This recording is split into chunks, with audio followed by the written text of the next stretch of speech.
We've got John Ette with us, Inspector from English Heritage. This is such a hugely complicated site, and it's on his patch. So I'm very interested to see talk to John about the kind of things he'd like us to get in terms of information from him. John, we've been looking at the Tudor house layout this morning.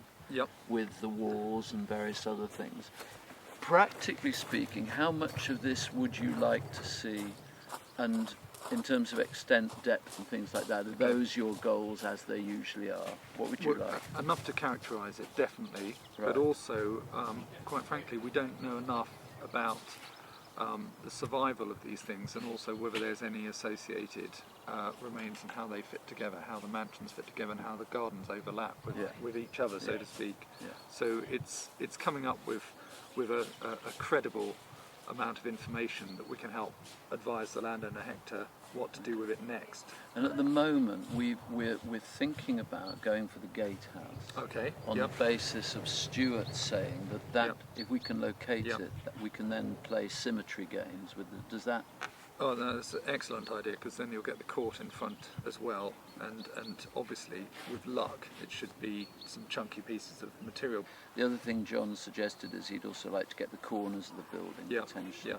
But on a site this big, I think the difficulty for us, when we've got 3 days, is knowing how much time to spend on each. Yeah. Because presumably at the end of the day, you'd like a balanced view of all of it. Well, definitely, but I think with things like this, it's often best to sort of start with the earliest period that we can actually try to identify, rather than actually moving around too much initially. And I think the issue of trying to target the moat for the earlier site as well is definitely worthwhile. Okay. So I think those are good starting points. And Francis mentioned this morning that potential medieval hall at the back. Yes, here. yeah.